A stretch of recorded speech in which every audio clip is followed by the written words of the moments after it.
hoax. One small gap in critical thinking, one giant leap for conspiracy theorists. Moon landing in 1969, the conspiracy of the moon landing being a hoax began.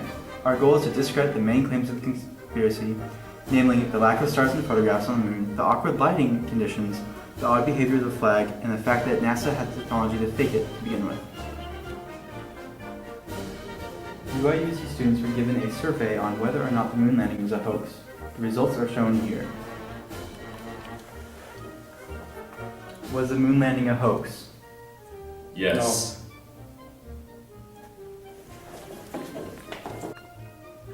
Approximately 50% of the student body believes that the moon landing was indeed a hoax. Actually, approximately 13% of the population says that the moon landing is a hoax. But still, that's a little pathetic.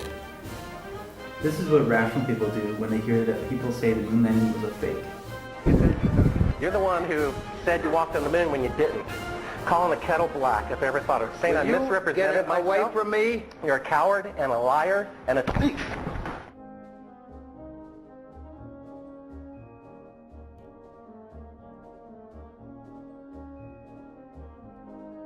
That's Buzz Aldrin. He probably doesn't believe the moon landing is fake. So why do you think it's a hoax, man? What's up?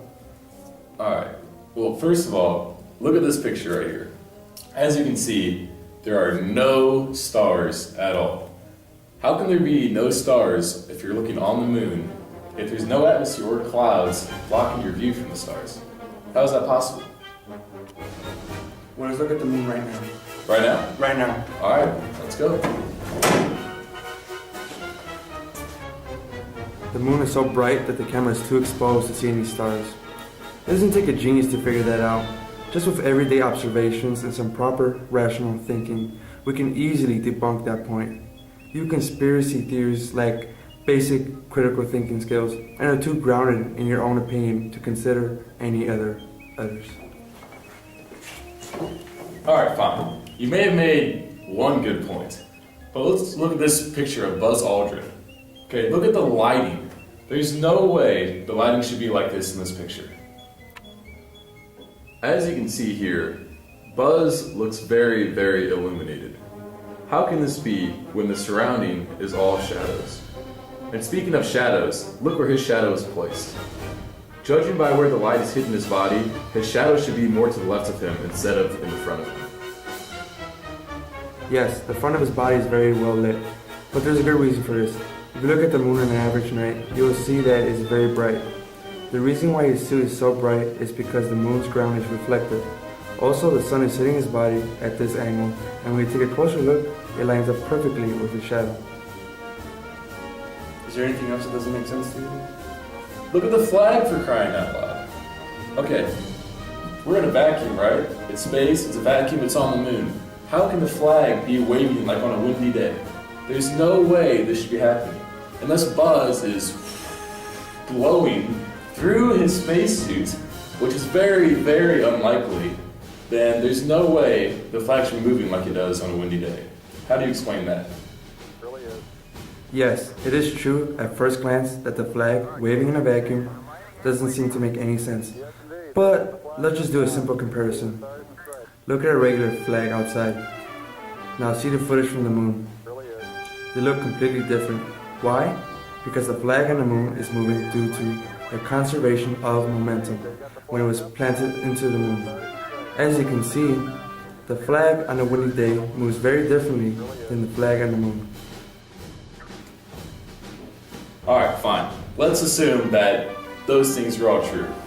I still think that NASA still filmed this. Alright, let's move it this way. Hollywood does this stuff all the time. Alright? A, NASA has a lot of money. I think we all know that. B, they're scientists. They're very, very smart people. They would know how to film this correctly in order to trick the public. Though I myself am definitely not tricked. Next, sending people to the moon is very, very dangerous. They would not put someone's life at stake, in my opinion, in order to do that when they had the technology and the money to film it the way it is. How do you explain this? Why would NASA not make a film? Well, assuming everything you said was true, which is not, think back. Does this technology even exist back then to make such a film? I think it does. Well, I'll turn this over to my friend, S.G. Collins, the director. And not one single fleck of dust, because any one of those things will instantly betray that this is a hoax. Okay, so you do that, and then you do it again for 5 more lunar missions. Only those later missions, you have to play back at 30 FPS, meaning you have to shoot at like 60 FPS, twice the torque, twice as many splices to keep clean, twice as much of a chance that the film's going to break in the camera. You think maybe it would be easier to just go to the moon? I don't really know if that's possible. Like I said, I wasn't on the moon in 1969, and neither were you. I can tell you that in 1969 it was not possible technically to fake what we saw on TV. Now are you convinced? All the evidence points towards the moon landing being real. Well, there is a lot of evidence. There's a lot of evidence. No, I'm sticking to my point. The moon landing is a hoax. It is a hoax. I tell you. No.